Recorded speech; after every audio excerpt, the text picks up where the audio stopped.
নেতাদের তাদের বক্তব্যের মধ্যে সেকেন্ড রিপাবলিক, গণপরিষদ, ইনকিলাব জিন্দাবাদ এইসব কথা বলবার চেষ্টা করেছে।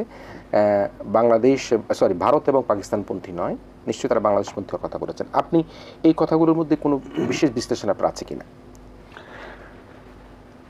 আপনাকে অসংখ্য ধন্যবাদ। এরা আমাদের সন্তানের মতো।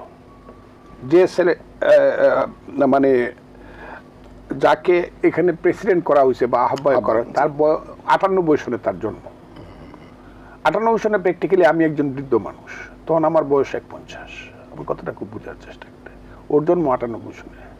আমার বড় ছেলের বয়স 44-এর উপরে। আমার বড় ছেলে, ছোট ছেলে ব্যারিস্টার, একটা সবচেয়ে ছোটটা যেটা। কাজে এইসব সন্তানদের বিরুদ্ধে কথা বলতেও খারাপ লাগে। এরা যেটা শুরু করছে, 1 নম্বর এদেরকে খুব ভালোভাবে কেউ না কেউ ট্রেনিং দিচ্ছে। গত 4-5 বছর কোনো কালো শক্তি এদের পিছনে আছে, যারা মুক্তিযুদ্ধ মানে না। বাংলাদেশটা তাদের কাছে খুব গ্লানিকর একটা ব্যাপার হয়েছে, কারণ তাদের পূর্বপুরুষরা বাংলাদেশে হেরে গেছে। এটা কোনোদিন তারা ভুলতে পারে নাই বলে এটা প্রতিশোধমূলক ভাবে তারা অনেকভাবে চেষ্টা করে।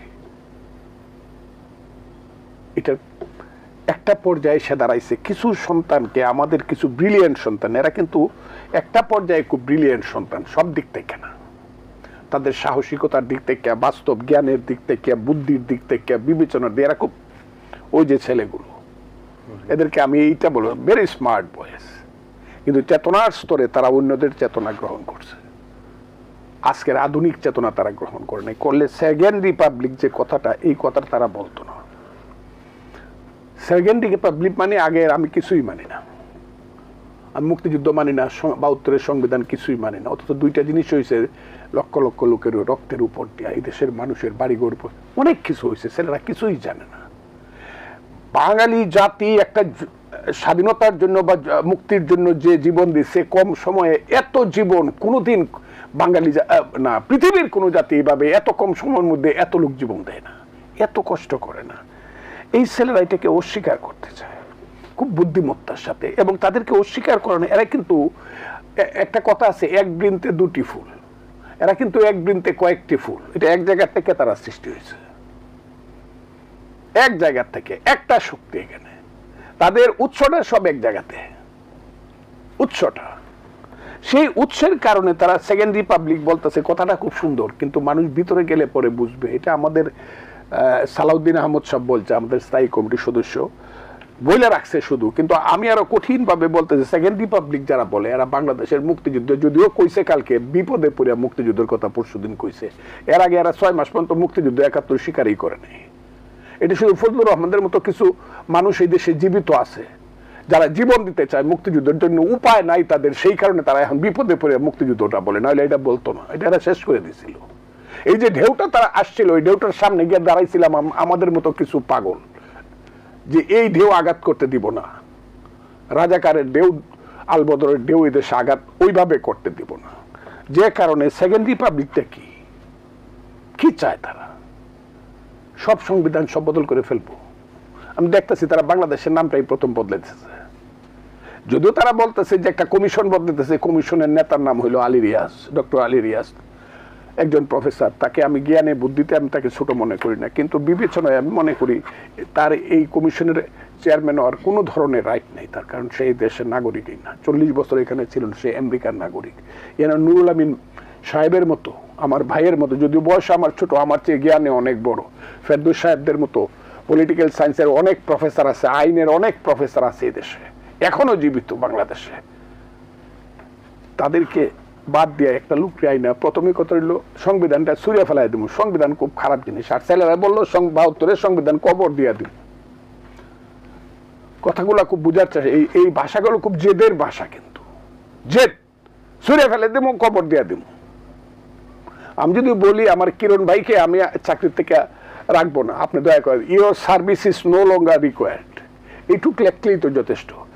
আর যদি কেউ বলে you will be kicked out from here, দুটো তো দুই রকম, দুইটি এক জিনিস হবে, কিন্তু ভাষার ডিফারেন্স এইখানে। এই ভাষাটা যে তারা ব্যবহার করতে, এই ভাষাটাই হলো বাংলাদেশকে মুক্তিযুদ্ধকে মানে। এইখানে গিয়ে দাঁড়াবে, যেটা আমি আপনাকে বলি, এই ছেলেরা গিয়া একটা জিনিসের মুখোমুখি দাঁড়াবে, যেটা খুব বিপদ হবে যদি ইউনূস সাহেব যদি না বুঝে। তাদের গার্জেন হলো ইউনূস সাহেব।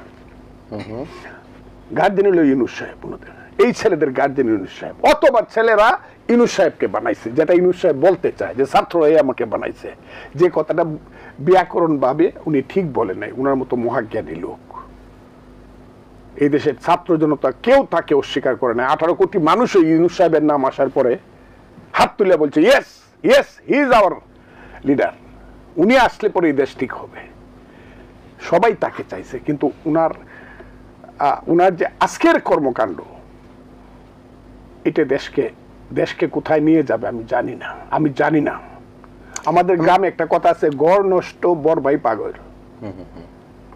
যে ঘরের বড় ভাই পাগল থাকে এই ঘর কোনোদিন ঠিক হয় না। আমি একটা ছোট্ট প্রশ্ন করে আমরা বিরতিতে যাবো আবার, সেটা হচ্ছে আপনি অনেক আলোচনা সমালোচনার মধ্যে মিশ্র প্রতিক্রিয়া দিলেন এবং সেখানে বললেন প্রফেসর ডক্টর ইউনূসকে 18 কোটি মানুষের সমর্থন দিয়েছে। নিশ্চয়ই আমরা মনে করি যে বাংলাদেশের নোবেল বিজয়ী একজন ব্যক্তি, তাকেও কিন্তু অনেক অপমান অপদস্থ নাজেহাল বাংলাদেশে মাটিতে হতে হয়েছে, যেরকম বেগম খালেদা জিয়াকে বিনা কারণে জেল খাটতে হয়েছে, দুজনকে পানিতে ডুবানো, পদ্মায় ডুবানোর কথা বলা হয়েছে। আপনি কি মনে করেন এই জুলাই বিপ্লবে যাদের কথা বলছিলেন তাদের অবদান কি আপনি কিভাবে দেখবেন? এই যে আজকে যে নাহিদ সাহেবের কথা বলছেন, তারা ডিবি হেফাজতে ছিলেন, ব্রিলিয়ান্ট ছেলে বললাম, এদেরকে ব্রিলিয়ান্ট ছেলে বললাম না তাদেরকে, কিন্তু তাদের পিছনে যে শক্তি আছে সেই শক্তি যারা তাদেরকে চালায় তারা দিনে রাইতে একরকম না, তারা অন্তরে এবং বাহিরে একরকম না। একটা পর্যায়ে আইসা পড়তে পারে, মানুষ বলতে পারে যে একটা দেশে মুনাফেক ভালো না ফেসিস্ট ভালো, মুনাফেক খারাপ না ফেসিস্ট খারাপ, এই জায়গাতে আইসা পড়তে পারে।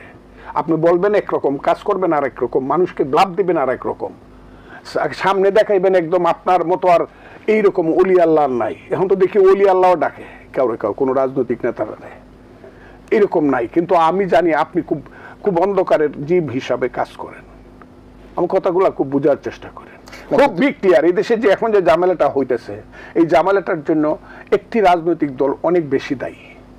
তারা তাদের পাওনার চেয়ে আকাঙ্ক্ষা এত বেশি অফুরন্ত হয়ে গেছে যে সব বাদ দিয়ে দিব, এবং প্রত্যাশা অনেক বেশি, যে কারণে তাদের স্লোগান হইল 2 সাপের 1 বিষ, নৌকার দানের শেষ। অর্থাৎ নৌকা তো নৌকা গেছে, আমিও চাই যাক। 10 বছর মাঝে আওয়ামী লীগ লিখতে পারবে না। আমি তো এই কথাটা প্রথম আমি বলছি, বাংলাদেশে আওয়ামী লীগের কথা শেখ হাসিনার কথা চিন্তা করে লাভ নাই। But what about BNP?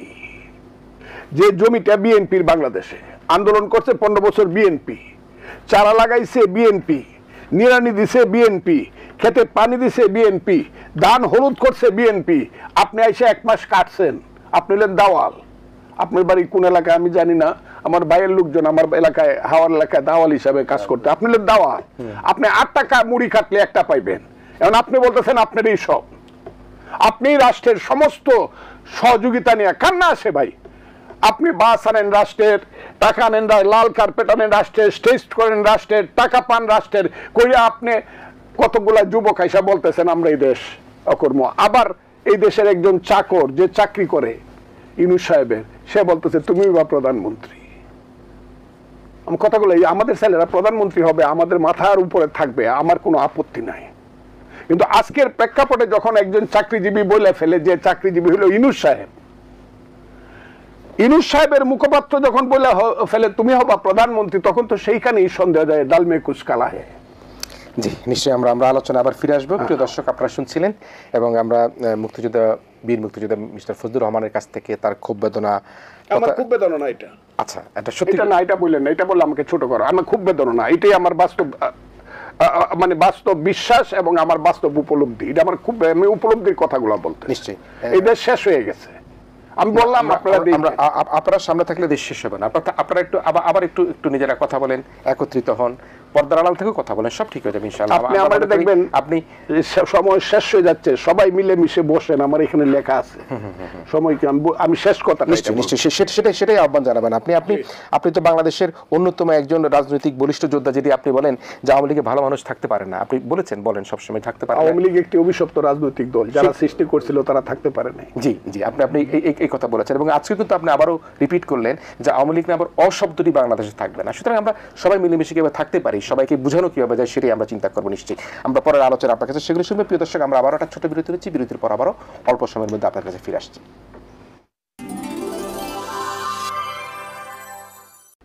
Ismani Mirzapur সেবারাতে আপনাদেরকে আবারও স্বাগত জানাচ্ছি। অতিথি হিসেবে রয়েছেন বীর মুক্তিযোদ্ধা ফজলুর রহমান, বিএনপি নেতা রয়েছেন ঢাকা বিশ্ববিদ্যালয়ের শিক্ষক অধ্যাপক ডক্টর নুরুল আমিন ব্যাপারী। আমি অধ্যাপক নুরুল আমিন স্যার আপনার কাছে আসি। দুটা বিষয় নিয়ে প্রসঙ্গ আসছে। একটা হচ্ছে যে জাতীয় নির্বাচনের প্রসঙ্গ আসছে, রোডম্যাপের কথা আসছে, বারবার বিএনপির পক্ষ থেকে তাগিদ দেওয়া হচ্ছে, অন্যান্য দলগুলো দিচ্ছে, জামায়াত ইসলাম মাঝে মাঝে হয়তোবা তাগিদ দেয়, আবার হয়তোবা তারা তাগিদটা কমিয়ে দেয়। ইসি বলেছেন যে নির্বাচন পিছালে নতুন বাংলাদেশের স্বপ্নে মানুষ পিছিয়ে পড়বে, একটা বক্তব্য দিয়েছেন। আরেকটি প্রশ্ন কিন্তু রেখেই আপনাকে আমি আমার প্রশ্ন শেষ করি, সেটা হচ্ছে কিছু কিছু মানুষ কিন্তু অনেকেই আওয়ামী লীগকে টিকিয়ে রেখে রাজনৈতিক ফায়দা নিতে চায়। সবাই বলে যে কিছু কিছু মানুষ বলবার চেষ্টা করে একটা স্লিম আওয়ামী লীগ থাকলে কি অসুবিধা, ভাই যেরকম বললো অনামক শব্দটি বাংলাদেশে থাকবে না, তো কারা এরকম চায় এবং সে বিষয়ে আমি আপনার প্রথম প্রশ্ন যে প্রথম অংশ এটা উত্তর আগে দিচ্ছি, পরে আমি দ্বিতীয়টায় যাব। নির্বাচন হচ্ছে প্রকৃতপক্ষে গণতান্ত্রিক যে প্রক্রিয়া, এটার বিশেষ করে প্রধান যে বৈশিষ্ট্যটি এটা হচ্ছে নির্বাচনটা। আর আমি বিভিন্ন টক শোতে বলে রাখি, সবসময় বলিও, যে আমাদের দেশে কিন্তু নির্বাচনটাকে কেন্দ্র করে আমাদের গণতন্ত্রকে ইলেকট্রাল ডেমোক্রেসি বলা হয়। একটা নির্বাচনমুখী গণতন্ত্রের সাথে অনেকগুলি ইনস্টিটিউশন আছে। নির্বাচন শুধু একাই গণতন্ত্র রক্ষা করে না, ওই ইনস্টিটিউশনগুলি, পলিটিক্যাল ইনস্টিটিউশনগুলি তাকে শক্তিশালী করে গণতন্ত্রের জন্য, যেগুলি আমার দেশে ছিল না। আর 15টি বছর যাবৎ বিশেষ করে দেশের মানুষ নির্বাচনে অংশগ্রহণ করতে পারে নাই। যার বয়স আজকে দেখেন আপনি 27 বছর, সে কিন্তু 3টি নির্বাচনে একটি তো ভোট দিতে পারে নাই, অর্থাৎ নির্বাচন থেকে বঞ্চিত ছিল। আর যার জন্য জাস্ট ওই পতিত সরকার, যেটা সবাই বলতে চাচ্ছে, ওই সরকারের প্রতি মানুষের একটি ক্ষোভ ছিল। তারপর গুম খুম হত্যা রাহাজানি যেটা চলছে, ফজলুর রহমান ভাই সাহেবরা যেটা সম্মুখীন হয়েছে, বনে জঙ্গলে বিভিন্ন জায়গায় থাকতে হয়েছে, ধান ক্ষেতের মধ্যে থাকতে হয়েছে, বিভিন্ন প্রেক্ষাপটে জাস্ট এই প্রশ্নটা এসেছে, যেটা গণতান্ত্রিক ব্যবস্থাটা কীভাবে শক্তিশালী করা যায়, এবং সেটার মাধ্যমে কী করতে হলে প্রথমে একটা নির্বাচন ব্যবস্থা। বা আমি দেখি এখানে এই নির্বাচনটা সহজ থেকে কঠিন হয়ে যাচ্ছে দিন দিন। অর্থাৎ যারা একসময় এই আওয়ামী লীগ সরকারের বিরুদ্ধে একত্রিতভাবে আন্দোলন করেছে, যুগপৎ আন্দোলন করেছে, জীবন দিয়েছে, জেল খেটেছে, বেশি করেছে বিএনপি, এটা সত্যি কথা।